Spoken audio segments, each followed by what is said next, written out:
The flight from Los Angeles had been 3 hours and 40 minutes of Chloe asking if they were there yet. A torn bag of pretzels cascading aggressively across 2 seats, and a violent turbulence patch somewhere over Nevada that made Beverly grip the armrest until her knuckles glowed pale. The stale cabin air had tasted like recycled coffee and thin patience. By the time the Uber finally pulled up to the Meridian House in Asheville, the dashboard clock glowed a brutal 11:22 p.m. Beverly Hartwell was running on 2 paper cups of acidic airport brew and the specific bone-deep exhaustion of a woman who had long ago stopped counting the months she had been carrying the world by herself. She paid the driver, wrestling her heavy rolling suitcase onto the curb with one hand while hoisting Chloe onto her aching hip with the other. Her shoulder flared with a dull, familiar throb. Chloe, 4 years old and philosophically opposed to the concept of physical effort, immediately went limp. She executed that theatrical, unyielding dead weight that only small children and people faking unconsciousness can successfully achieve. Her wild red curls mashed against Beverly's collarbone, while Gerald the stuffed elephant dangled from her tiny fist at an angle suggesting the toy, too, had surrendered to gravity. "Baby, you have to help me a little," Beverly murmured, her voice cracking with dry fatigue. Chloe responded by merely breathing louder, her soft exhales dampening the fabric of Beverly's blouse. The hotel lobby delivered exactly what the architectural project brief had promised. It radiated the quiet, imposing confidence of a space that understood its own luxury, bathed in warm amber lighting and anchored by towering exposed stone walls. The air smelled faintly of burning cedar and expensive vanilla. Beverly clocked the roaring fireplace, the plush leather chairs strategically arranged to catch exhausted travelers, and the highly visible front desk. She absorbed these details automatically, scanning the room with the relentless professional eye of a designer whose brain refused to clock out, even at midnight on a cross-country haul. She checked in, her numb fingers blindly accepting the cold plastic key card. Room 101, 2nd floor, down the hall to the left. The elevator hummed a sluggish, grating tune. Somewhere between the lobby and the 2nd floor, Chloe had plunged into a deep, unshakable unconsciousness. As the heavy steel doors parted, the suitcase wheel snagged violently on the brass threshold, but Beverly wrenched it free without breaking her stride. 2nd floor. Left. The corridor stretched outward, a dizzying, endless tunnel of geometric carpet and dim sconces. She counted the identical wooden doors, doubling back with an irritated sigh when the hallway unexpectedly forked. Stopping in front of one on 10, she shifted her daughter's dead weight higher on her hip and fished the keycard from her trenchcoat pocket. She pressed it against the black reader, waiting for the silent green flash before throwing her shoulder into the heavy wood. The door gave way. Severe exhaustion strips the human mind down to raw, unquestioning instinct. The flash of green light and the turning handle provided all the security clearance her battered nervous system required. She stepped inside, releasing a ragged breath she felt she'd been trapping in her lungs since LAX. The room was vast, easily double the size her standard corporate booking allowed. A massive king bed dominated the far wall, dressed in impossibly crisp white linen. Beyond the sweeping floor-to-ceiling windows, the blue-black silhouette of the Appalachian Mountains loomed silently against the night sky. A charcoal velvet loveseat anchored a generous sitting area, while a pristine marble bathroom cast a soft, welcoming glow through a half-open door. Standing paralyzed in the entryway, Beverly could only form a single, hazy thought. They upgraded me. She eased the suitcase onto the carpet and gently lowered Chloe onto the left side of the mattress. The child barely stirred, instinctively curling tighter around her stuffed elephant with a soft, contented sigh. Moving purely on muscle memory, Beverly toed off her stiff shoes, splashed freezing water on her face, and maneuvered Chloe into cotton pajamas without breaking her slumber. Sliding between the luxurious icy sheets, Beverly felt the extraordinary mattress rise to meet her aching spine. She lost consciousness in exactly 4 minutes. Yet, even as the crushing weight of sleep dragged her under, the primal, maternal wire in her brain remained pulled taut. It was a fragmented, hyper-vigilant slumber where her body sank into absolute paralysis, but her ears stayed sharply tuned to the rhythm of her daughter's breathing, ready to snap her awake at the slightest foreign sound. At 1:58 a.m., the lock on room 1 to 10 clicked, the reader flashing green. James Calloway stepped over the threshold, his left hand blindly swatting for the light switch while his right yanked at a suffocating silk tie. Then, his heavy boots froze on the carpet. The air felt fundamentally altered, carrying the faint powdery scent of lavender baby lotion instead of his usual cedar cologne. The shadows in the room mapped out an impossible geometry. A foreign suitcase rested near the leather ottoman, accompanied by a pair of tiny scuffed pink sneakers haphazardly abandoned beside the armchair. On his nightstand, a stuffed elephant sat propped against the brass lamp with the meticulous, deliberate care only a child employs. And there, buried beneath the heavy duvet of his bed, two figures breathed in slow, rhythmic unison. A woman lay curled on the left edge, her pale hand tucked beneath her cheek. A brilliant cascade of red hair spilling starkly against the white pillowcase. Beside her rested a little girl so small she barely formed a lump under the covers, her matching red curls framing a face with two tiny fists pressed tight beneath her chin. James felt a sudden, hammering pulse ignite in his throat. Still wearing his tailored jacket, he remained anchored in the entryway, studying the tableau with the intense, calculating focus of an architect suddenly faced with a blueprint that defied the laws of physics. Lowering his leather laptop bag with agonizing slowness, he padded silently toward the right nightstand. Resting beside the lamp lay a standard-issue white Meridian house keycard. He picked it up, the slick plastic cool against his thumb. Printed in bold black ink was the number 101. He flipped it over, the sheer absurdity of the clerical error washing over him. His suite was 1 in 10. A single transposed digit at the front desk had routed a perfectly oblivious mother and child directly into his private sanctuary.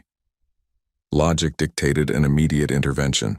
The efficient, merciless corporate protocol he lived by demanded he wake her, politely explain the mix-up, and summon the night staff to relocate them. It would require 10 minutes of awkward apologies, nothing more. Yet his boots remained rooted to the floorboards. The sleeping woman shifted, her face tilting just enough to catch the ambient moonlight spilling through the window. A cold shockwave radiated through James's chest, instantly stealing the oxygen from his lungs. James Calloway, a man whose entire empire was built on ruthless anticipation and ironclad control, suddenly experienced the sheer, dizzying vertigo of colliding with a ghost he had spent over a decade trying to bury. Beverly Hartwell.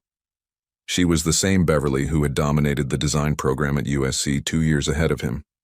The same girl whose sudden, unrestrained laugh across a chaotic architecture studio had violently commanded his attention from his drafting table, embedding itself in his memory without his permission. She had graduated, vanished into the sprawling beast of Los Angeles to build an empire of her own, while James tracked her meteoric rise from the shadows. He had watched her career unfold in industry magazines with the quiet, bitter discipline of a man paralyzed by his own missed timing, until he had finally forced himself to stop looking. 13 years had evaporated in an instant. The sheer preservation of her features anchored him to the floor. The subtle lines around her eyes only added a sophisticated gravity to her face, amplifying her innate quiet elegance.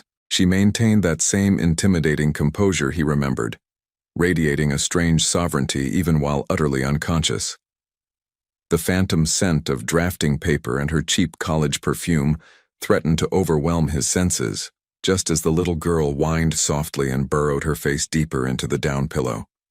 James lingered in the shadows, trapped in a breathless hesitation he would never openly admit to. Snapping out of the trance, he glided silently toward the mahogany writing desk, slipping a heavy cardstock pad and a silver pen from his leather portfolio. He scrawled a swift, precise message, anchoring his personal cell number firmly at the bottom of the page.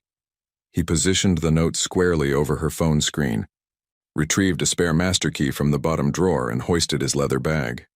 With a final, lingering glance at the chaotic spray of red hair on his pillow, he backed out of the suite, easing the heavy door shut until the deadbolt clicked. Retreating to an empty room down the hall, he lay atop the pristine duvet fully clothed, staring at the textured ceiling while his heart pounded a relentless, deafening rhythm against his ribs until dawn. A man accustomed to controlling vast hotel empires and merciless corporate logistics had stood paralyzed in the dark, actively choosing to surrender his own sanctuary. Deep within the calculating machinery of his mind, an ancient instinct had overridden the spreadsheets, an absolute certainty that walking away was the only acceptable choice, leaving destiny undisturbed behind a locked door. Beverly woke at 7:14 a.m. to the grating, methodical scrape of Chloe, attempting to quietly pry open every drawer in the room.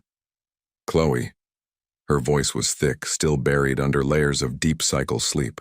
"I'm looking for the remote," the little girl whispered loudly, the sound bouncing off the hardwood floors. "The remote is on the nightstand right next to you." A pause. "Oh."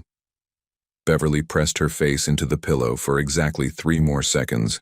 The cool cotton offered a fleeting moment of sanctuary before the relentless demands of single motherhood rushed back in. Then, with a heavy sigh, she pushed herself up. The room transformed entirely in the daylight, bathed in long, clean angles of mountain sun that caught the swirling dust motes and spun them into suspended gold. Even before the craving for caffeine fully registered, her designer's instinct awoke, tracing the custom millwork on the wardrobe doors and admiring how the charcoal velvet caught the morning glare.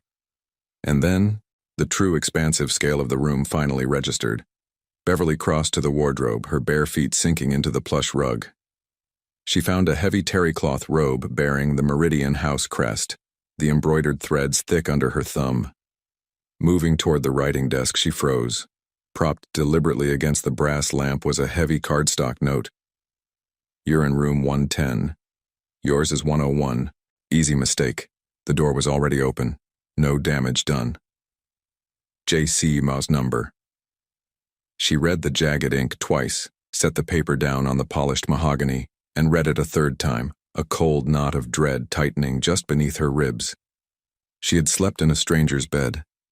A man had come home late, found a woman and a child unconscious in his sanctuary, and quietly retreated into the night, leaving only a polite scrawl and a phone number. "Mama, can I have the elephant?" "You're already holding Gerald, baby," Beverly murmured, her brain misfiring as it tried to process the sheer liability of the situation. "The big one, on the nightstand." Beverly looked up. Resting on the marble nightstand, completely separate from the battered stuffed animal currently trapped under Chloe's arm, sat a magnificently carved wooden elephant the size of a grapefruit. Its polished tusks gleamed in the sunlight, an obvious and expensive piece of the suite's curated aesthetic. "That belongs to the room, sweetheart." Chloe considered this with intense judicial gravity. "Does the room know I love elephants?" Beverly's stomach plummeted as the fragmented pieces of last night rapidly assembled into a horrifyingly clear picture. The massive footprint of the suite, the lavish marble bathroom, the extraordinary cloud-like mattress, and the sprawling floor-to-ceiling windows. She had illegally occupied a premium top-tier suite overnight, entirely free of charge, while the rightful occupant was likely sleeping on a lobby sofa somewhere downstairs. Her pulse drummed a frantic rhythm against her temples. He would absolutely demand she cover the exorbitant room rate. Snatching her phone from the sheets, her thumbs flew across the glass screen. "Beverly, I just found your note. I'm so sorry. I got turned around in the hall and the door opened and I assumed my card had worked. I'll pay for the night. Please just let me know the rate."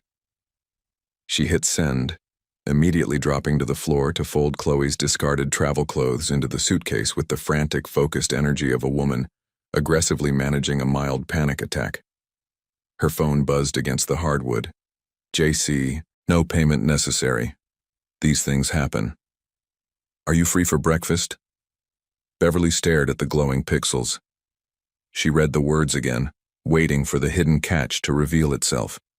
To a woman like Beverly, whose radar for complications was honed to a razor's edge after 4 years of navigating the world entirely alone, a stranger turning down hundreds of dollars and instantly pivoting to a breakfast invitation triggered immediate suspicion.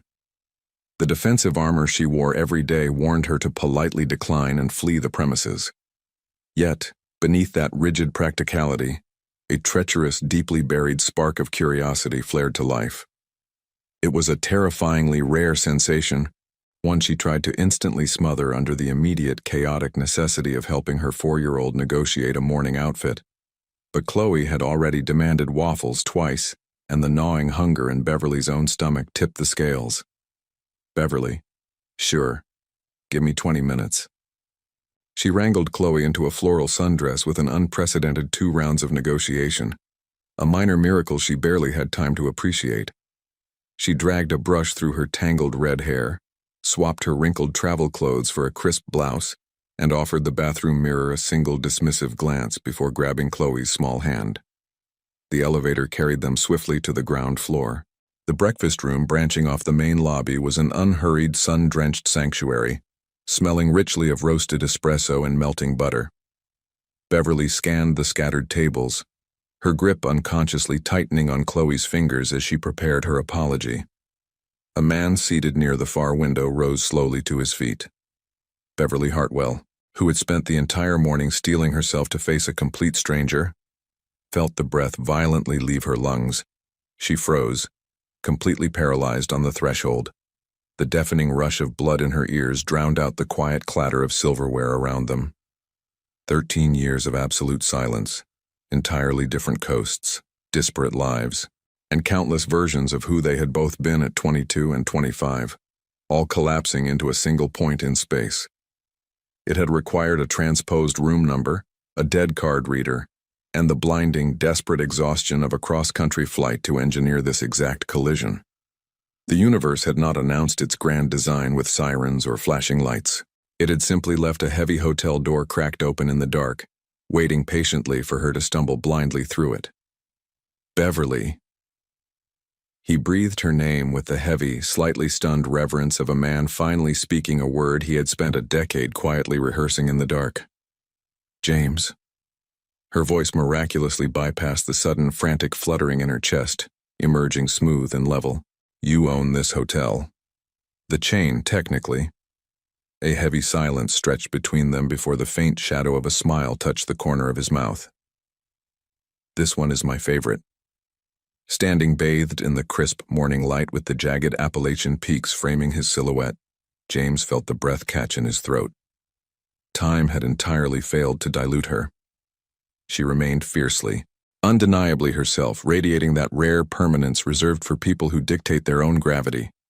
The unruly halo of red hair caught the sun, while her sharp, assessing eyes methodically dismantled everything in her periphery, including him, with a terrifying precision she had always wielded effortlessly. Chloe, having spent the last 30 seconds scrutinizing the towering stranger with the unnerving, methodical gaze of a miniature research scientist, abruptly delivered her verdict. Are you the one who left the note? James angled his gaze down to the 4-year-old. I am. My mama thought you wanted money. Chloe, Beverly hissed, feeling a sudden, violent flush of heat climb the back of her neck. She texted you about it. Undeterred, Chloe thrust Gerald the elephant upward for a formal introduction. This is Gerald. He lost an ear once and we couldn't find it for 3 days. Mama sewed a new one. She aggressively twisted the plush toy's head to display a slightly mismatched left appendage, identical in gray fabric but wildly different in texture, bound to the skull with tight, meticulous seamwork. She fixes things. James lifted his eyes, meeting Beverly's gaze squarely over the child's tangled curls. Beverly immediately dropped her attention to the laminated breakfast menu, studying the list of omelets with the desperate, focused intensity of a medical student preparing for board exams. The ensuing conversation drifted into the delicate, spiraling rhythm unique to adults who had known each other before their edges fully hardened. They engaged in a mutual, careful archaeology, unearthing buried shared contexts and surfacing mutual acquaintances to bridge the massive gap of 13 years. Beneath the casual inquiries about Portland and old classmates lay a sharp, silent assessment, each secretly measuring the phantom of the 22-year-old against the polished professional sitting across the table. Heavy, loaded silences settled between their sentences, thick with unspoken histories and the dizzying reality of their proximity. The waiter vanished with their orders. Chloe received her highly anticipated Belgian waffles, a menu item she treated as a glorious personal vindication, and immediately launched into the high-stakes engineering of maple syrup distribution. The sweet, heavy scent of caramelized sugar enveloped the table as the adults fell deeper into the cadence of their collegiate history. "You were 2 years ahead of me in the design program," James murmured, tracing the rim of his porcelain coffee cup. "And you were the one who recklessly convinced Professor Dahl to let us hijack the architecture building's roof for the spring exhibition. I remember that." A micro-expression flickered across his face, a sudden tightening of his jaw. "You remember that?" "I remember standing down in the courtyard, absolutely certain your stunt was either going to work brilliantly or get the entire senior class expelled." She snapped a piece of dry toast in half. "It worked brilliantly. It also nearly triggered a mass expulsion, for the record." She laughed. The sound bypassed all her carefully constructed professional filters, bursting outward, a bright, unrestrained echo of the girl she used to be. James froze. It was a profound magnetic stillness, as if every scattered molecule in his body had suddenly aligned to point directly at her. Chloe slowly raised her head from her destroyed waffles, a thick bead of golden syrup clinging precariously to her left eyebrow. She stared blankly at Beverly. She swiveled her sticky face toward James. Then she locked eyes with her mother again, radiating the terrifying, unvarnished omniscience exclusive to toddlers. "You like him," she announced to the dining room at large. "I am having breakfast with him," Beverly corrected, her tone agonizingly measured. "Same thing." Chloe violently skewered a soggy waffle triangle with her fork. "I like him too." James clamped his mouth shut, fighting a losing battle against the corners of his lips. "She is remarkably direct. She comes by it honestly." Beverly gazed down at her sticky daughter, a surge of fierce, helpless affection momentarily overriding her profound embarrassment. "She operates entirely without an internal filter. Whatever she aggressively interrogates you about in the next hour, I apologize in advance. I don't mind." He delivered the reassurance with a stark, unadorned sincerity. The absolute lack of polite artifice in his voice struck Beverly squarely in the chest, echoing loudly in her ears. Emboldened by the lack of reprimand, Chloe aimed her fork directly at the hotel magnate. "Do you have kids?" "No." "A dog?" "No." "Do you want one?" "Chloe," Beverly warned, pressing her fingers hard into the bridge of her nose. "I am gathering information," the little girl declared, projecting the solemn dignity of a field researcher conducting vital census work. "Mama says gathering information is critical before making big decisions." James shifted his intense gaze back to Beverly. "You taught her that corporate strategy." "She weaponizes my own advice against me," Beverly sighed, "constantly and usually in the most horrifying public contexts available. Any parent functioning on chronic sleep deprivation intimately understands the unique, paralyzing horror of realizing their toddler acts as a covert recording device, silently logging adult conversations only to broadcast them back at maximum volume during the worst possible moments." Beverly felt a hot spike of adrenaline pierce her exhaustion, silently praying Chloe wouldn't suddenly regurgitate the frantic hotel bill panic from earlier that morning. James studied her from across the table. His expression radiated a steady, enveloping warmth layered with a heavy, unnameable undercurrent. He watched her with the devastating patience of a man who already knew the exact shape of her soul before the words even left her mouth. The intensity of his focus deeply unsettled her, stripping away her practiced corporate armor. Yet, a treacherous, fluttering warmth blooming in her stomach signaled with alarming clarity that she craved that exact gaze. They lingered over the empty plates for 90 minutes. When Beverly finally scraped her chair back to leave, her fingers locked tightly around Chloe's sticky hand, Gerald severely wedged beneath the child's armpit, James escorted them silently into the grand lobby. "You're in Asheville for the Larkin Architectural Project," he stated, his voice dropping an octave over the ambient hum of the hotel. She halted, her designer heels clicking sharply against the marble. "How do you possibly know about the Larkin Project?" "I run in the same circles as the developers. It's a phenomenal commission." He let the sentence breathe. "How long is your firm keeping you here?" "A month? Maybe 5 weeks, depending entirely on client revisions." He offered a single, decisive nod. the calculated micro-movement of a man quietly locking a crucial piece of logistics into a much larger, invisible grid. "I will see you around then." Beverly held his gaze, the air between them suddenly feeling remarkably thin. "We relocated to room 101 this morning, just so you have the correct information. I know exactly which room is yours." The sheer, unapologetic certainty in his voice sent a sudden, electric jolt straight down her spine, forcing her to consciously accelerate her pace toward the waiting elevator banks. As the brass elevator doors slid shut, Beverly fiercely rationalized the morning's bizarre detour. She desperately categorized the 90 minutes as a simple, pleasant coincidence, a familiar college face offering a good breakfast to a stranded traveler, a neat, contained anomaly in an otherwise chaotic week. But the racing pulse hammering against her throat betrayed her flawless logic. As she watched the floor numbers tick upward, the terrifying truth settled into her bones. She desperately wanted him to seek her out again, and she was utterly terrified of what would happen when he did. The Larkin project was a massive conversion, a crumbling 1940s commercial building in downtown Asheville that optimistic developers wanted violently reimagined into luxury boutique residential. Beverly had been hired to spearhead the interior concept, a chaotic mandate that required endless site visits, ruthless material sourcing, aggressive contractor coordination, and juggling approximately 47 simultaneous, frantic email threads. Her skill in this arena bordered on the preternatural. She possessed the rare, exhausting kind of brilliance that appeared effortlessly chic to the client while quietly draining her marrow from the inside out. Stepping over extension cords and drywall dust, she could walk into a gutted, echoing space and fluently read its structural language long before the blueprints were unrolled.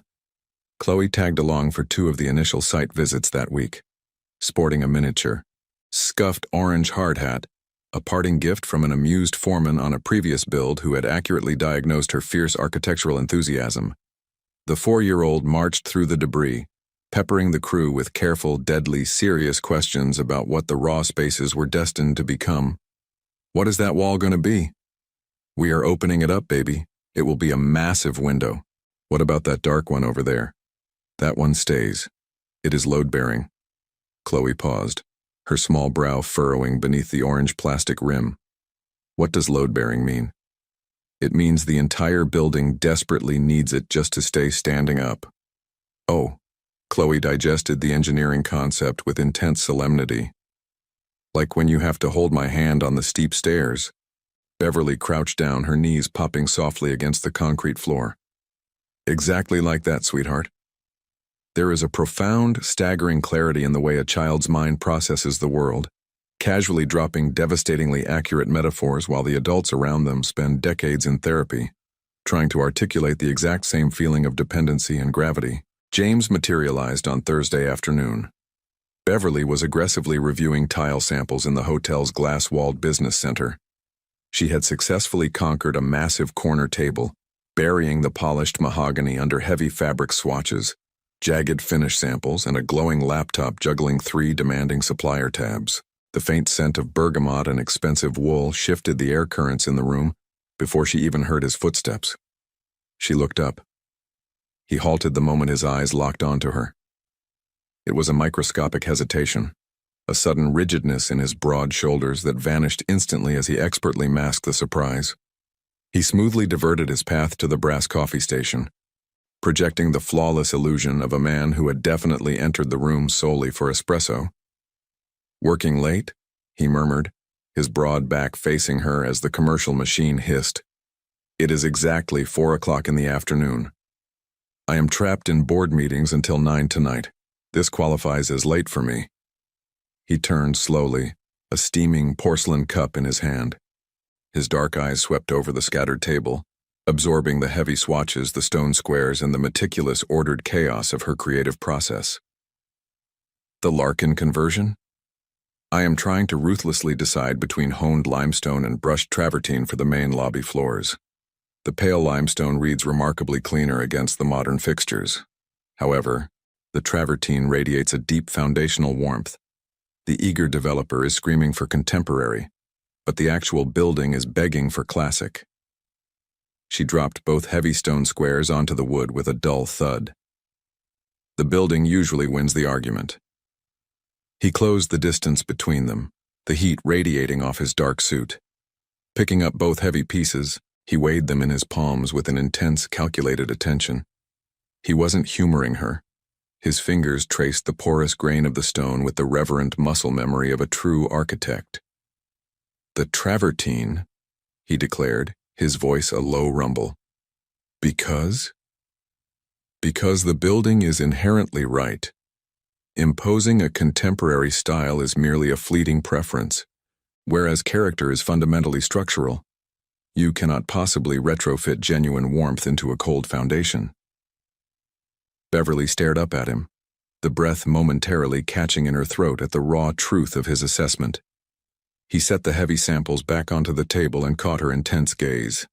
A thick, suffocating silence descended over the business center, drowning out the ambient hum of the computer servers.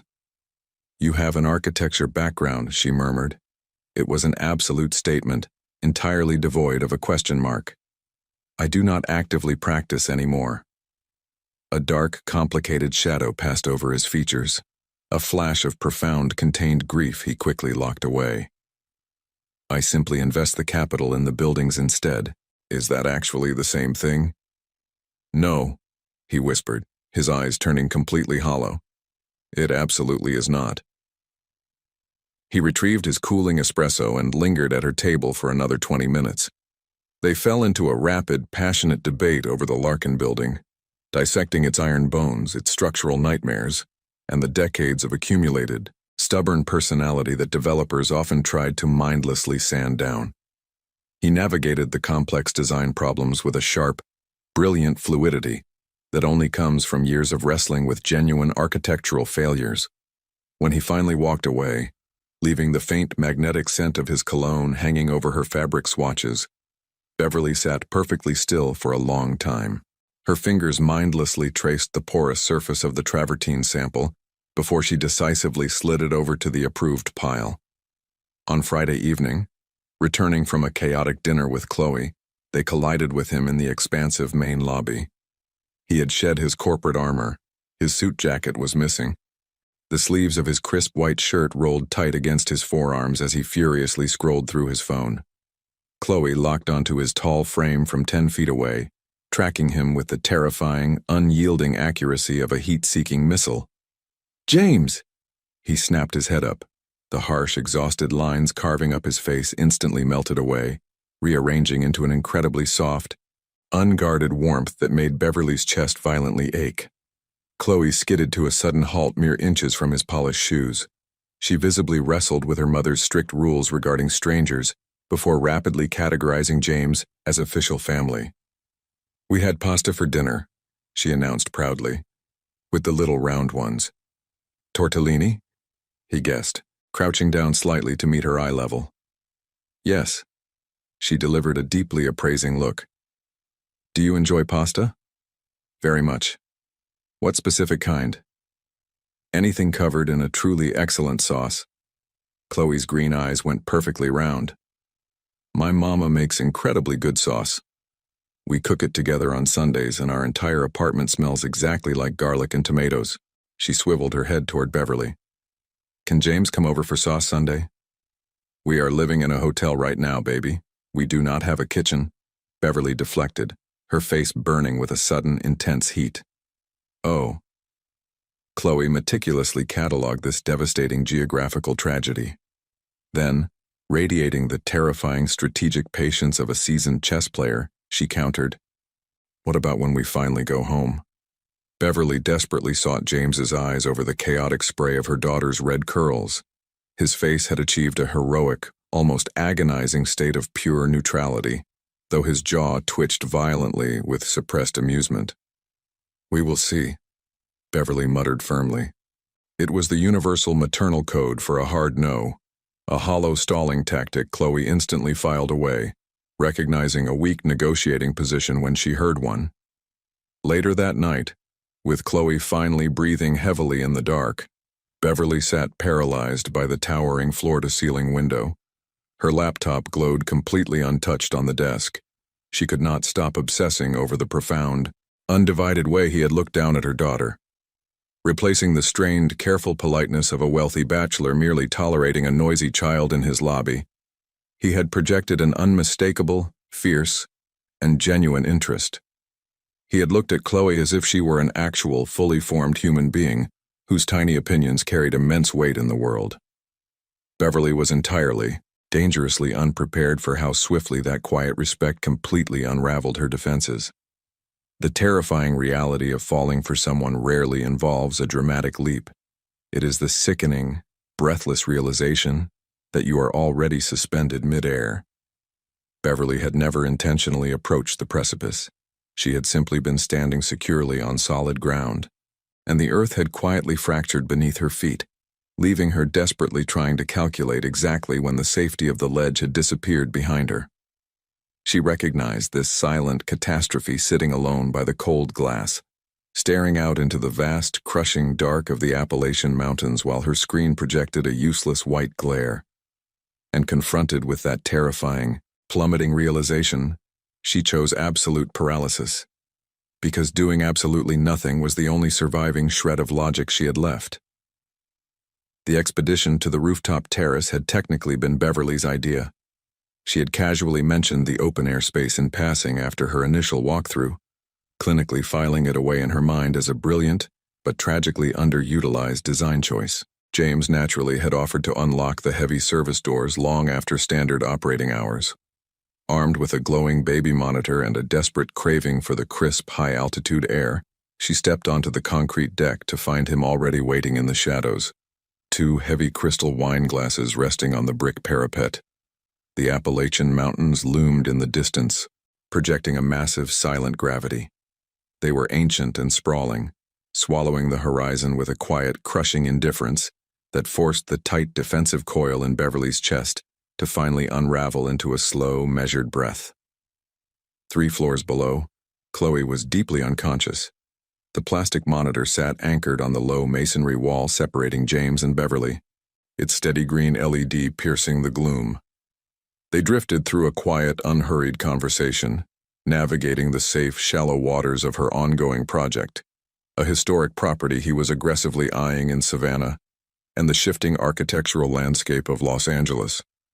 Their words wove together seamlessly, spiraling outward into a comfortable, widening circle as the biting mountain chill began to seep through Beverly's thin sweater.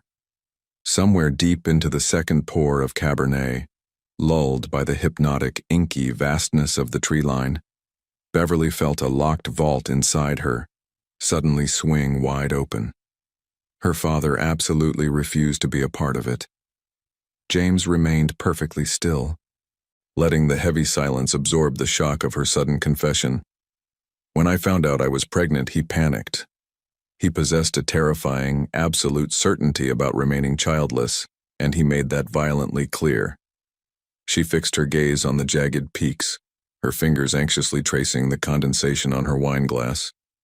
He died in a car wreck 3 months before my due date. Suddenly, I was drowning in this toxic, blistering rage toward a ghost. I had all this furious momentum and nowhere to direct it. She swallowed hard, the memory thick and metallic in her throat. So, it just calcified inside my bones. Yeah, James murmured. The single gravelly syllable carried an infinite anchoring weight. Chloe asks about him now, Beverly continued, her thumb rhythmically spinning the crystal stem. I spin a beautiful narrative where she was the absolute center of his universe, and he watches over her from the stars. It is the exact mythology a 4-year-old requires to feel securely tethered to the world. She had fiercely guarded the ugly, jagged edges of this truth for years. Her mother and her business partner understood the clinical timeline, but the suffocating daily reality of carrying that phantom resentment was a burden she stubbornly hauled entirely alone. James simply stood beside her, offering the profound gift of a true witness. Where lesser men would have frantically scrambled to offer hollow platitudes or clumsy physical comfort to shatter the heavy tension, James held the space with an ironclad stillness, absorbing her grief without attempting to sanitize it. I sincerely believed, Beverly whispered into the dark, that outrunning the ghost was simply a matter of velocity. If I relentlessly chased the next contract, built the next empire, and buried Chloe in unconditional love, the past would never actually catch my heels. A hollow, brittle laugh escaped her lips. It is a spectacularly effective survival mechanism. Until the engine fails? James prompted softly. She turned to face him, the brisk wind whipping a stray red curl across her cheek. Until I blindly accept a massive restoration project in Asheville and accidentally crash into the wrong luxury suite. He met her eyes with a devastating, unyielding intensity, the kind of gaze that strips away all polite pretense and demands absolute honesty. A dangerous electric confession bubbled at the very back of Beverly's throat. The words stacked up against her teeth, a desperate urge to admit how terrifyingly safe she felt standing in his shadow.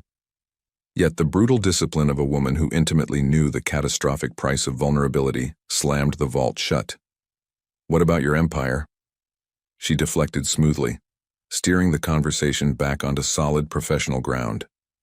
Abandoning a pure architectural practice is a massive pivot. James leaned heavily against the cold brick parapet, his broad shoulders blocking the wind.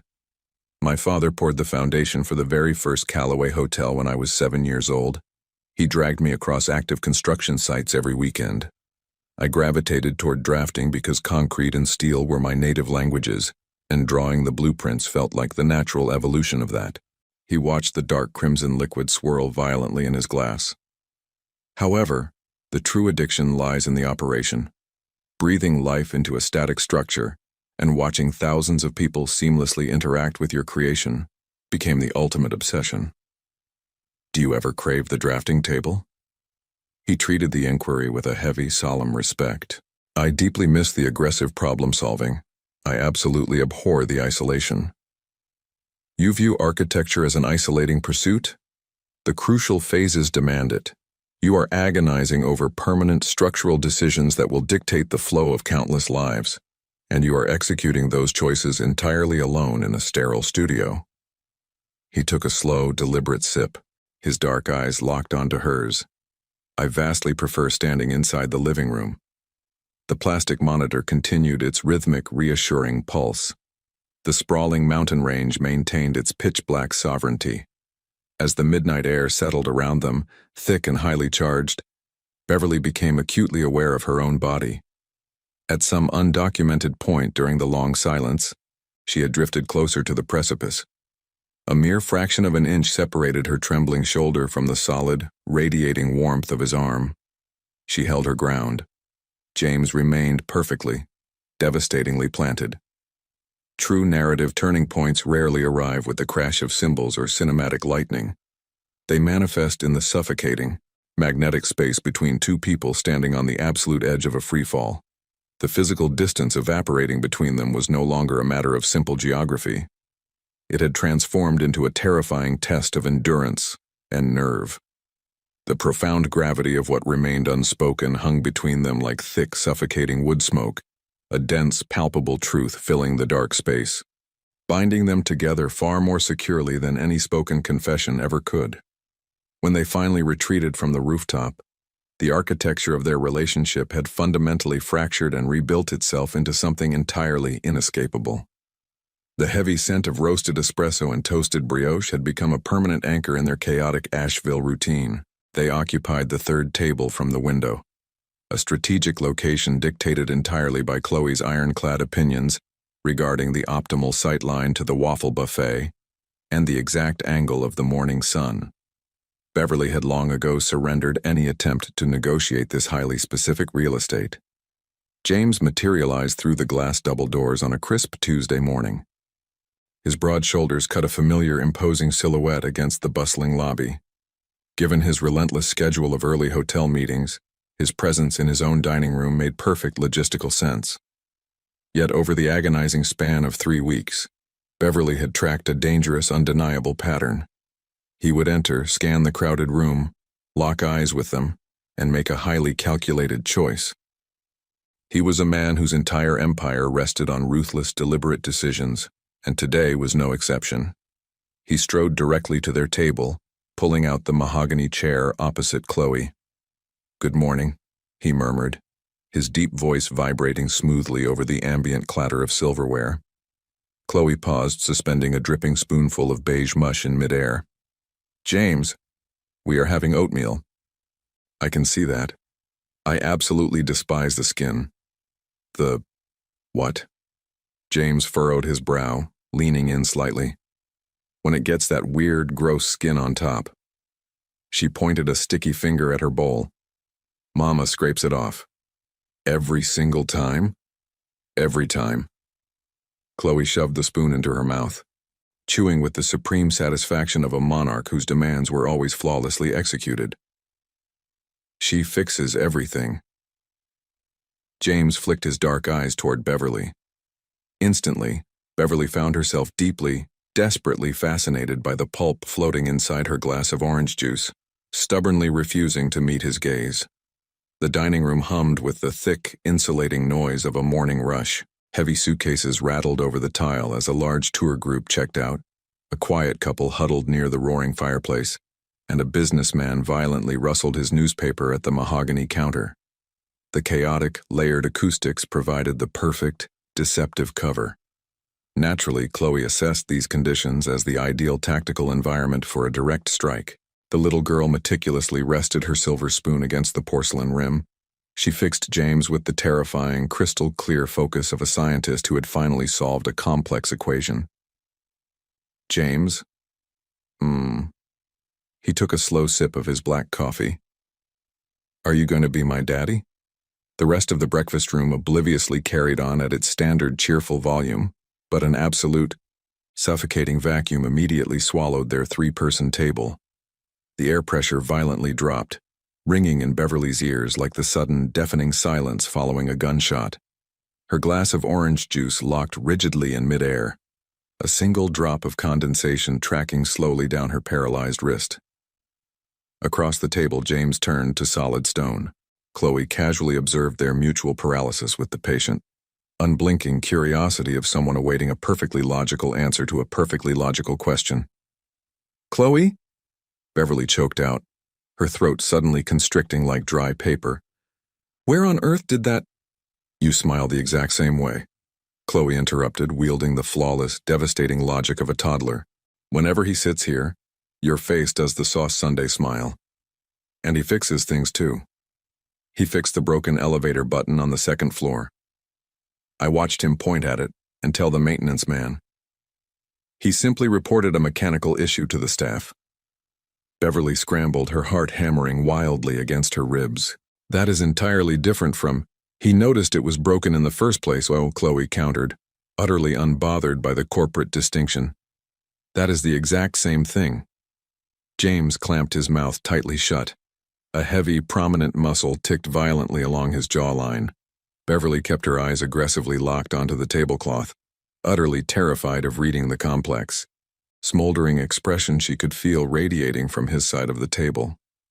"Chloe, sweetheart," Beverly breathed, desperately fighting to keep her voice in a steady maternal register. "James and I are strictly friends. We knew each other a very long time ago in college, and we are just catching up on old times." Chloe silently absorbed the frantic explanation, meticulously filing it away in her formidable mental Rolodex. "Okay," she chirped. It was the distinct, dangerous tone of a ruthless negotiator officially tabling a motion, fully intending to aggressively revisit the topic at a later date. She picked up her spoon and happily returned to her mutilated oatmeal. James shifted his intense gaze out toward the sunlit street. Beverly continued staring blindly at the linen tablecloth. The ensuing silence stretched tight, pulling the tension until it felt dangerously close to snapping. "She is remarkably perceptive," he finally murmured, his voice pitched low and rough. "Aggressively so," Beverly agreed, her pulse still roaring in her ears.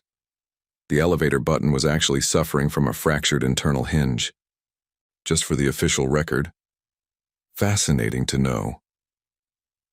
A heavy, highly charged pause hung over the ceramic plates.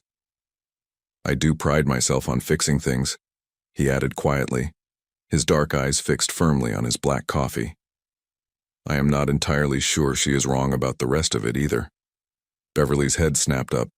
He remained focused on his mug, his jaw clamped tight, projecting an anchor of raw, terrifying sincerity that completely bypassed her defensive walls. She physically could not formulate a response. The oxygen in the room had evaporated. She was still trapped on the very edge of that dark rooftop terrace. Only now, the agonizing distance between them had violently collapsed. The sheer gravity of what he was offering threatened to pull her entirely under, and her hands were already trembling too violently to catch herself. Children operate as flawless, terrifyingly accurate emotional thermometers, perfectly measuring the unspoken temperature of a room, while the adults desperately pretend the air isn't boiling. Chloe had cleanly sliced through weeks of careful, agonizing pretense with a single, brutal question, leaving the raw, undeniable truth bleeding out onto the breakfast table. The absolute reality of their connection sat fully exposed under the harsh morning light, terrifying and magnificent, yet neither of them dared to speak a word and break the fragile spell. The discarded oatmeal turned completely cold. Neither Beverly nor James moved a single muscle. Thursday afternoon arrived with a crushing wave of humidity and a dead battery. Beverly's phone had violently blacked out right at 2 o'clock amidst a chaotic drywall inspection. Having abandoned her charger on her hotel nightstand, she trudged into the Meridian lobby entirely disconnected from her 50 pending emails. James materialized near the elevators the moment she arrived, seamlessly offering his own unlocked device. It was a fluid, deeply intimate gesture from a man who treated practical solutions as an effortless reflex rather than a polite ceremony. She dialed her lead contractor, leaving a clipped, breathless voicemail over the roar of the lobby fountain, and quickly tapped out a status update to her partner Cora. She was in the exact motion of returning the heavy glass rectangle when it violently vibrated against her palm. Her eyes flicked downward, driven by the inescapable, conditioned reflex of a project manager, permanently tethered to glowing notifications. A banner dropped across the top of the lock screen, a woman's name, and the damning preview text glowing starkly against the dark background. Miss you. Come home soon. I need you here. Beverly finished the physical trajectory of handing the device back, forcing her muscles into a flawless, terrifyingly smooth execution. Her expression remained perfectly encased in a polite, professional shell. James accepted the phone, his eyes briefly scanning the blue text before his thumbs flew across the keyboard in a rapid response. He slipped the device into his tailored slacks. Beverly hoisted her heavy leather bag over her aching shoulder, digging her fingernails sharply into the strap. "Thank you," she murmured. "For the phone." "Of course." She produced a brilliant, entirely hollow smile, a corporate mask she had spent over a decade perfecting. "I need to go extract Chloe from the children's program. Let me know if you need—" "I have it handled. Everything is perfectly fine." Her voice carried the brittle, impenetrable cheer of a woman actively sealing all the exits. She pivoted sharply and marched toward the elevators. Retreating into the suffocating silence of room 101, she sank onto the very edge of the pristine mattress and remained frozen for a very long time. "Miss you. Come home soon. I need you here." The words echoed loudly against her skull, each syllable carrying the heavy, agonizing weight of territory. A woman out there missed him. A woman demanded his presence. A woman possessed a profound, undeniable claim that granted her the absolute right to weaponize the word home. A bitter, metallic taste flooded her mouth. A titan like James Calloway, commanding, hyper-specific, radiating a devastating warmth she had foolishly categorized as mere professional polish, would naturally belong to someone. An empire builder always has a foundation. It was an absolute certainty she should have calculated from the very beginning. The true shock lay entirely in the catastrophic damage those 10 words inflicted. The revelation sliced through her ribs with surgical precision. It delivered the devastating, breathless agony of mourning a phantom, the cruel realization that her fiercely guarded heart had already begun to secretly, foolishly, construct a future with him against every single survival instinct she possessed. Drawing a jagged breath, Beverly engaged her oldest, most reliable defense mechanism. She meticulously folded the fantasy into a tight microscopic box and buried it in the darkest corner of her mind. By the following morning, she had fully resurrected her armor. She dominated the breakfast table with breezy, untouchable professionalism. She answered his inquiries regarding the Larkin site with brilliant, rapid-fire competence, deploying measured laughter at the exact correct intervals and maintaining an expertly calibrated, entirely platonic level of eye contact. She shrank her emotional footprint with the terrifying precision of a ghost, withdrawing just enough oxygen from their interactions to starve the fire without ever leaving a visible trace. She firmly believed her tactical retreat was utterly flawless. She possessed the unique, devastating talent of collapsing her own gravity, carefully pulling in her edges so smoothly that the outside world perceived absolutely no disruption. Beverly had survived 4 grueling years of single motherhood, relying heavily on this exact emotional camouflage. However, this flawless invisibility only succeeds against an audience lacking observation. She had entirely underestimated the man sitting across the table. Beneath his calm exterior, James Calloway possessed the predatory, unblinking focus of an architect who immediately senses when a load-bearing pillar has been quietly removed. And he felt the foundation crack on day one. Executing a flawless emotional withdrawal requires an exhausting, relentless level of daily maintenance. Beverly guarded her newly erected perimeter with militant precision. She projected an impenetrable aura of professional warmth, the polite, sterile affability reserved strictly for respected colleagues or distant neighbors, carefully designed to offer absolutely nothing of substance. She continued to occupy her designated chair at the breakfast table, delivering perfectly honest answers regarding her construction timelines and dispensing bright, hollow laughter at all the appropriate intervals. She simply starved the space between them, ensuring her gravity never accidentally pulled him close again. The magnetic, breathless evenings lingering on the terrace or sharing heavy silences in the garden were abruptly severed. She began marching into the children's program a full 10 minutes early to extract Chloe before James could wander into their orbit. Whenever she occupied the glass business center and the heavy mahogany doors clicked open, she locked her eyes violently onto her glowing laptop screen, aggressively typing until he took the hint and cut his visits excruciatingly short. Chloe absorbed the sudden atmospheric drop long before she possessed the vocabulary to articulate it. She remained unnervingly silent, but Beverly constantly caught her daughter's penetrating clinical gaze tracking their interactions. The little girl's brow would furrow under her curls, silently calculating the sudden deficit of warmth and filing away the grim, unspoken conclusion. James had detected the fracture the very instant it occurred. He had built a sprawling empire by obsessively calibrating the shifting energies of massive boardrooms, fluently translating the invisible, lethal body language of corporate predators. Beverly's sudden icy retreat hit him like a physical blow. The abrupt absence of her genuine smile felt like stepping into a sunlit room, only to realize a heavy, suffocating pane of frost-covered glass had been violently slammed shut against the fresh air. He launched his first direct counteroffensive on a humid Thursday evening. He tracked her down in the secluded hotel garden, where Chloe was meticulously engineering a complex, precarious tower out of damp twigs near the azalea bushes. Beverly had her laptop anchored on her knees, the screen casting a harsh white glare against the twilight. Dropping into the wrought iron chair opposite hers with his signature, unapologetic lack of ceremony, he balanced a steaming ceramic mug on the armrest.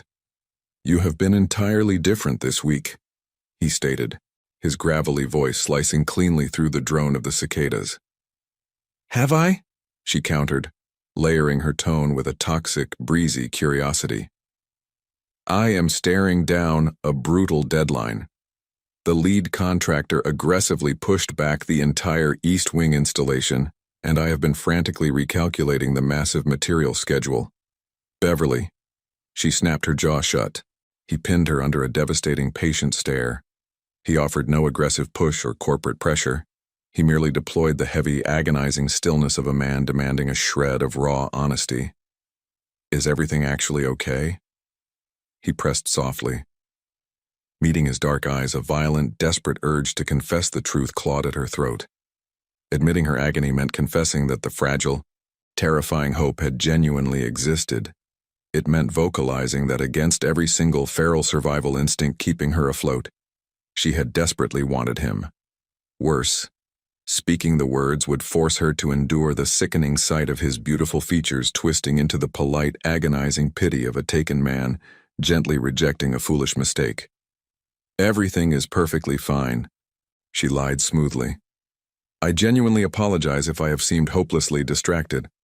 This massive project, if this shift is due to a misstep on my part, it is absolutely not." She flashed her flawless, weaponized smile, burying the knife entirely to the hilt. "I promise you."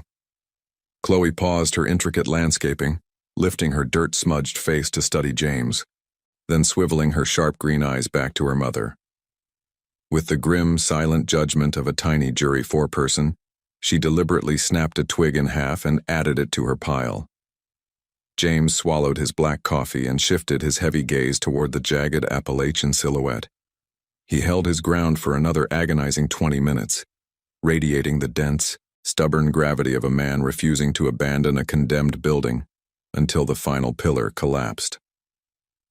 Beverly ruthlessly chained her eyes to the glowing spreadsheet, fiercely reinforcing the steel perimeter she had constructed around her chest. Later that night, enveloped by the pitch-black silence of her suite with Chloe deeply asleep, Beverly finally curled into the armchair. She unlocked the rigid tension in her spine and meticulously permitted herself a silent, violently suppressed sob, rationing her shattering heartbreak with the brutal, agonizing discipline of a woman who could not afford to completely fall apart. The following morning, his towering frame blocked the dim, carpeted corridor directly outside room 101. Beverly threw open the heavy wooden door, her momentum nearly sending her crashing into his chest. "I am so sorry." "Beverly." The single, gravelly syllable struck her with the devastating finality of a heavy stone being permanently dropped into deep water. She froze in her tracks, her hand tightening convulsively around Chloe's tiny fingers as the child's bright eyes darted between the two rigid adults. "What actually happened?" he asked. His tone offered only the raw, bleeding vulnerability of a man begging to comprehend the sudden destruction of his own foundation. The narrow hallway was suffocatingly empty, save for the brilliant, sterile beam of mountain sunlight violently slicing through the far window. "Absolutely nothing happened," she whispered, her voice brittle and trembling on the very edge of the lie. He absorbed the rejection, holding her terrified gaze for a long, agonizing eternity. His dark eyes searched her face for a hidden lifeline, but found only a sheer, unscalable wall.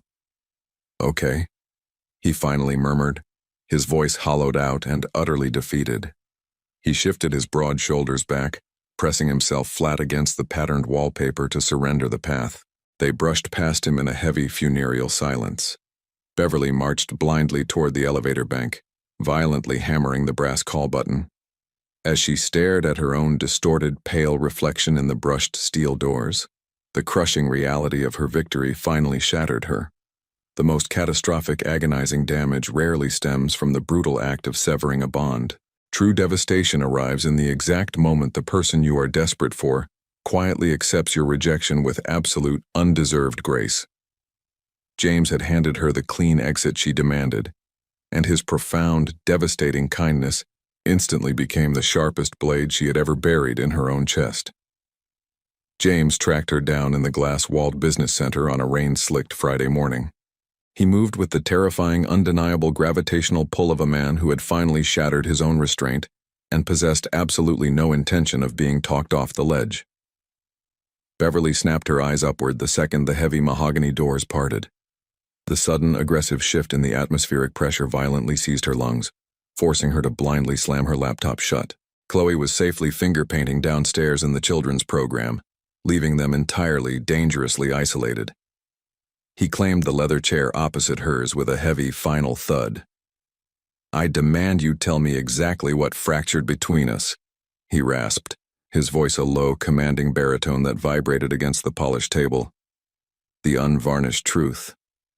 Beverly held his piercing gaze, her pulse hammering a frantic, bird-like rhythm against her collarbone. The seductive, deeply ingrained urge to retreat into her sterile, manageable corporate silence fought a violent war in her chest. Yet, her exhaustion had finally breached its absolute limit. 4 grueling years of hauling the crushing weight of single motherhood, aggressively compounded by 3 agonizing weeks of suffocating near misses with this man, had finally broken her iron spine. The catastrophic emotional toll of holding the floodgates closed had suddenly eclipsed the sheer terror of letting the water rush in. "A notification," she whispered, the words tearing out of her dry throat like jagged glass. "On your locked screen, when you handed me your device." He transformed into solid stone. A woman. Her message explicitly stated she missed you, aggressively demanding you come back to her home. Beverly fought a brutal internal war to keep her pitch perfectly level, digging her manicured nails deep into her own palms. I fully comprehended the boundaries. I possessed absolutely zero right to be furious. I simply required a rapid, tactical recalibration. A chaotic sequence of rapid micro-expressions violently fractured James's usually impenetrable mask. The initial spark of total bewilderment morphed instantly into blinding, staggering comprehension, quickly followed by a rush of pure oxygen-starved relief so profound it visibly shook his broad shoulders. He yanked the heavy smartphone from his tailored slacks, his thumbs flying furiously across the glass before he shoved the illuminated screen across the mahogany table. "Miss you. Come home soon. I need you here." Glowing brightly beneath the damning text sat a tiny, circular profile photograph. A young woman with vibrant olive skin, thick dark hair, and the exact same fiercely structured jawline James possessed. The striking genetic echo was undeniable. The contact name read, Sophie C. "My little sister," he breathed, the crushing tension completely evaporating from his chest. "She currently resides in Portland. She is fiercely 5 months pregnant, and she has spent the last 90 days running a ruthless, guilt-fueled campaign to drag me back to the West Coast. She weaponizes some variation of that exact guilt trip every single fortnight." He locked his dark, intense eyes onto Beverly's pale face. "She constantly berates me for my toxic workaholism and absolutely forbids me from bringing her gifts, claiming my aesthetic taste is atrocious, and she vastly prefers to aggressively criticize my life choices to my face." Beverly stared blindly at the glowing pixels, her brain desperately attempting to rewrite 3 weeks of catastrophic self-sabotage. She shifted her gaze up to his striking features, then a fractured, breathless laugh tumbled from her lips. It was a fragile, ragged sound, dripping with the sheer absurdity of her own agonizing, self-inflicted misery. James leaned in, pinning her under the exact smoldering look she had spent 21 days frantically attempting to block out. His polished corporate armor lay entirely discarded on the floor, leaving only a raw, devastating hunger burning in his eyes. "I was absolutely certain," she stammered, a hot flush of humiliation and profound relief rapidly climbing her neck. "I know exactly what terrified you," he murmured, his voice wrapping around her like a heavy, protective coat. "I refuse to mention it because I intimately understand why you built that wall." She searched his face, desperately hunting for the hidden catch. "You are entirely... There is absolutely no one else," he vowed. He delivered the words with a slow, devastating reverence, systematically stripping away every last shadow of her doubt. "Beverly, I have been waiting in the dark for a very long time. There is no one." The ambient hum of the hotel servers faded into a distant, irrelevant static. The pristine mountain sunlight pierced the glass windows, bathing their secluded corner in a brilliant, unapologetic gold. Beverly finally allowed the suffocating terror she had harbored for 3 weeks to begin its slow, magnificent collapse. The rigid steel rods anchoring her spine instantly melted. The complex defensive fortress she had meticulously constructed around her battered heart crumbled into ash. The sharp, jagged stone of jealousy that had been fiercely lodged behind her sternum since that fateful Thursday afternoon dissolved entirely into the ether. She exhaled a long, shuddering breath, finally drawing a full lungful of oxygen. James tracked the profound physical shift in her body with unblinking devotion. "Your sister sounds like an absolute menace," Beverly whispered, a brilliant, genuine smile finally breaking across her face. She is a magnificent nightmare. He let the sentence hang in the charged air. You are going to adore her. You seem dangerously certain of that assumption. I am entirely certain, he promised, radiating the intoxicating, lethal confidence of a man who had permanently destroyed his own fears of rejection. I am absolutely certain about a vast number of things I've been holding back. A thick electric silence descended over the table, vibrating with the sheer, undeniable gravity of their impending collision. James, Beverly breathed, her voice trembling with the weight of complete surrender. I know, he interrupted softly, reaching across the polished wood to finally trace the knuckles of her trembling hand. But there is a specific, long overdue confession I must make first. The true turning point of any great romance rarely involves a cinematic explosion of rain or a chaotic chase through a crowded terminal. The most profound, earth-shattering courage often manifests in absolute stillness. It breathes inside a man who has suffered 13 agonizing years of quiet observation, finally deciding to violently burn down his own protective walls. There is a devastating, magnetic pull in watching two heavily guarded souls finally surrender their weapons. The agonizing, drawn-out wait only sweetens the inevitable collapse. When the fear of losing the connection finally eclipses the terror of vulnerability, the resulting confession carries the terrifying, unstoppable force of a breaking dam. They had retreated to the terrace. The expedition had been Beverly's suggestion, a desperate bid for oxygen, and James had silently followed her into the biting cold without either of them pretending the excursion had anything to do with the scenery. The high-altitude air tasted sharp and metallic, completely stripping the heat from her skin. The Appalachian peaks loomed in the distance, a massive, unyielding silhouette against the star-choked sky. James anchored his large hands against the rough masonry of the low wall, his knuckles going pale under the tension. Beverly drifted to his side, stopping just short of contact. The microscopic gap between their sleeves practically hummed with static electricity. At USC, he murmured, his voice rumbling low in his chest. She held her breath, the sudden pounding of her pulse drowning out the faint rustle of the pines below. You were enrolled in Professor Dahl's advanced architectural seminar. Spring semester, your second year. You blew through the heavy studio doors 20 minutes late during the brutal week of the Holloway jury and collapsed into the back row. You were aggressively annotating your sketches with those tiny, color-coded sticky tabs, and you dropped the entire packet across the floorboards. I picked up the blue ones. Beverly whipped her head toward his profile. You muttered a frantic thank you without ever lifting your eyes from your drafting paper. He continued, a raw, devastating affection softening his jawline. By the time I slid the yellow tabs across your desk, you had already vanished back into your calculations. I spent the remaining 90 minutes of that lecture desperately agonizing over how to initiate a conversation that didn't revolve entirely around office supplies. James. I am not finished, he interrupted softly, turning his head to pin her under an intense, unblinking gaze. I need you to understand that this absolute gravity pulling me toward you is not a recent development. This has absolutely nothing to do with a transposed hotel room, a cosmic coincidence, or the charming way your daughter interrogated my life choices over oatmeal. He stepped closer, invading her space with a radiating, intoxicating heat. I quietly obsessed over you for 3 grueling years in that program, constantly paralyzed by my own cowardice, waiting for the perfect moment to speak. When you finally graduated and vanished into the Los Angeles skyline, I aggressively lied to myself, categorizing my fixation as mere professional admiration for a brilliant designer. Beverly stood frozen, her lungs physically incapable of drawing air.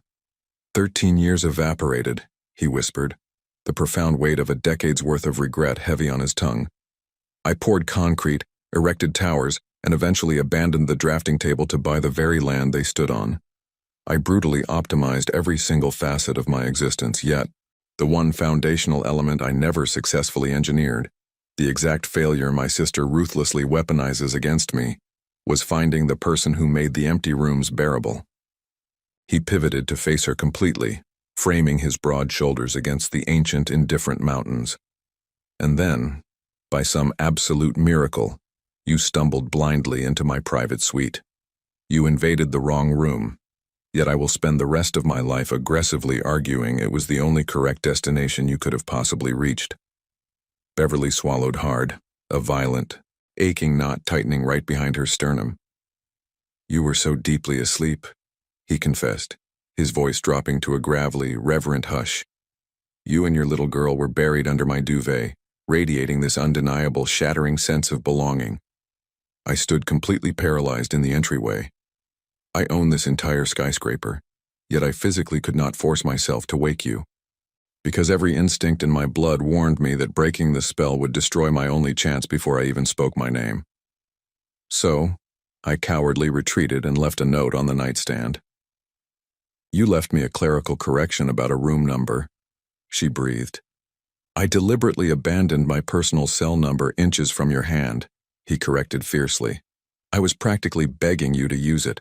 Beverly stared up at his striking features, her mind violently realigning the memories of the past 3 weeks. You knew exactly who I was before I ever walked into that breakfast room. The very second the moonlight hit your red hair. You could have easily confessed that in the letter. I was utterly terrified you would pack your bags and flee the state before sunrise. She absorbed the staggering confession, reeling from the sheer vulnerability bleeding out of a titan. James Calloway, a ruthless corporate predator who publicly dismantled hostile contractors without blinking, had been actively trembling in the dark over a breakfast invitation. I very nearly ran away, she admitted softly. I know you did. I was absolutely convinced you were going to demand compensation for the premium suite. A slow, devastating smirk finally broke across his jaw. Your immediate, frantic offer to pay the bill was violently on brand for the girl from the design studio, for the record. Beverly's genuine, unrestrained laugh shattered the heavy tension, a bright, echoing sound that bounced off the brickwork. The laughter slowly faded into a breathless silence as she registered exactly how close his chest was to hers. She had spent 4 grueling years fiercely protecting her isolation, functioning flawlessly as a mother and a provider with absolutely zero margin for weakness. Yet standing before her was a man who had discovered her utterly defenseless in his bed and actively chosen to guard her rest. A man who had absorbed the darkest, ugliest shrapnel of her past without arrogantly offering a single bandage. A man who instinctively met her daughter at eye level and had quietly gathered her spilled college supplies while desperately praying for the courage to speak. James, she whispered, the single syllable carrying the absolute surrender of her independence. Beverly, she lifted her trembling hand, pressing her pale fingertips deliberately against the rough stubble along his jawline. It was a monumental, catastrophic concession. A woman who had weaponized her own practicality to survive was consciously choosing to leap blindly into the fire. He immediately trapped her small hand beneath his massive palm, anchoring it tightly against his skin. I have a little girl, she warned, her voice fierce and uncompromising despite the tears burning her eyes. She is my entire universe.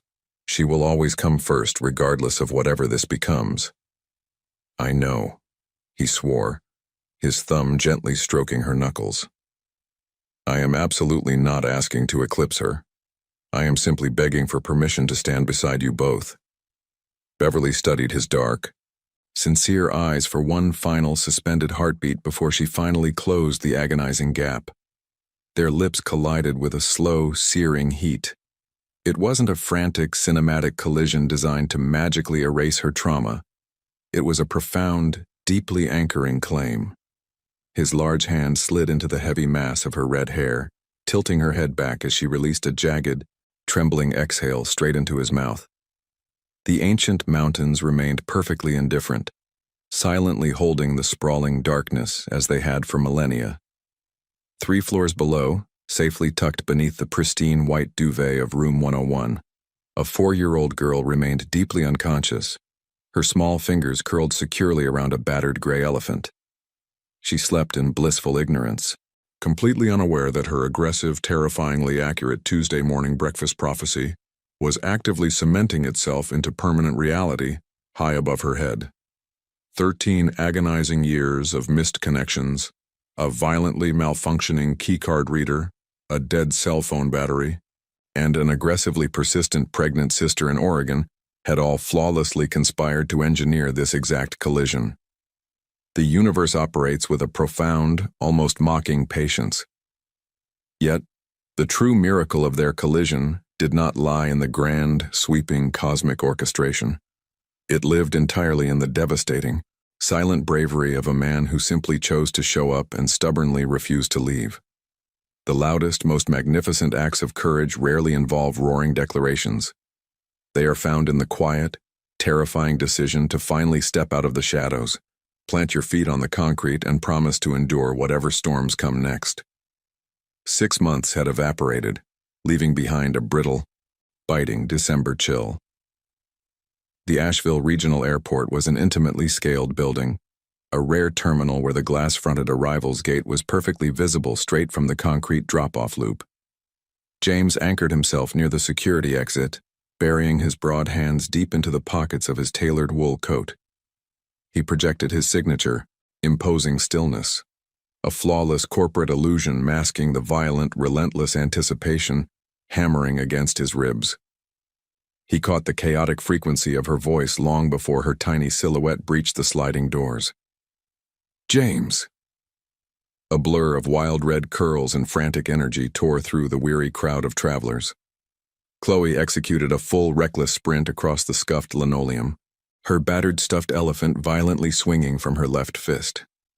Defying all TSA regulations and parental logic, the scuffed orange construction hard hat remained securely strapped under her chin. She had stubbornly refused to remove it for the entire cross-country flight, treating it as her official armor for the homecoming. He dropped to one knee, expertly catching the 40-pound projectile before she could crash into the glass barrier. Hoisting her effortlessly into the air, he felt her small, fierce arms lock around his neck. She buried her face into his wool collar, radiating the absolute, terrifyingly pure conviction of a child who fundamentally understood she belonged exactly where she landed. "We came entirely back," she announced, her voice muffled against his lapel. "I can clearly see that," he murmured, burying his nose in her messy curls. "We packed every single thing we own. Gerald officially has his own dedicated section in the suitcase now, utilizing the mesh divider system. That is critical logistical planning. Mama insisted it was highly important." She pulled back, fixing him with a stare of profound, academic seriousness before craning her neck to peer over his broad shoulder. "She is coming." She was violently wrestling with the heavy carry-on bag. Beverly materialized through the frosted glass exactly 30 seconds later. Her cheeks were flushed a deep, frantic pink from chasing a sprinting toddler through a crowded terminal, her knuckles white around the handle of a heavily overstuffed leather roller bag that threatened to burst its zippers. Her brilliant cascade of red hair fell loose around her shoulders, framing the familiar, heavy trench coat she had worn on the freezing rooftop terrace half a year ago. She lifted her gaze, instantly locking onto the towering man effortlessly balancing her daughter on his hip. A profound, devastating physical relief washed over her features, entirely replacing her usual defensive armor.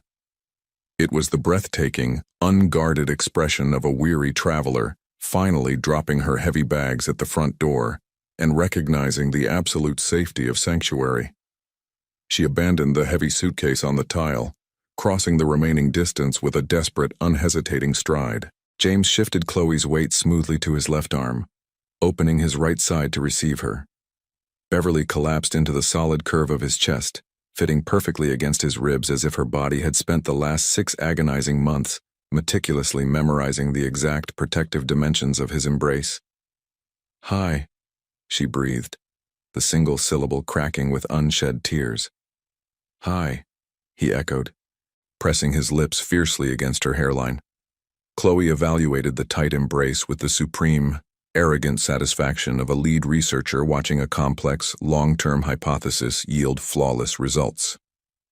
Raising a sticky hand, she delivered a small, remarkably firm, and deeply deliberate pat to James's rough jawline. "Now we officially commence Sauce Sundays," she declared to the terminal at large. Beverly let out a bright, watery laugh, the sound completely unburdened and soaring up into the high ceilings. James merely tightened his iron grip around both of them, pressing a long, reverent kiss to Beverly's temple as he finally anchored his family securely to his chest. Beyond the massive glass walls, the ancient Appalachian Mountains swallowed the pale, fading December sunlight. They maintained their eternal, towering vigil over the valley with a magnificent, effortless grace. They radiated the profound, unyielding patience of a monument that had witnessed decades of restless wandering, perfectly content to wait out the storm, absolutely certain that all fractured things eventually find their proper resting place. True homecoming is rarely a sudden, explosive revelation. It is the quiet, terrifyingly vulnerable act of packing up an armored, isolated life and trusting another human being to catch you when you land. Beverly had spent years barricading the door, convinced that total independence was her only viable shield. Yet the ultimate victory belonged to a little girl's unvarnished truth, and a man who possessed the brutal, unwavering patience to simply remain standing in the doorway until the walls finally came down. They proved that the most profound romance is not found in grand, dramatic rescue missions, but in the relentless, quiet courage to continuously show up, stand your ground, and patiently rebuild a sanctuary together from the very foundation up.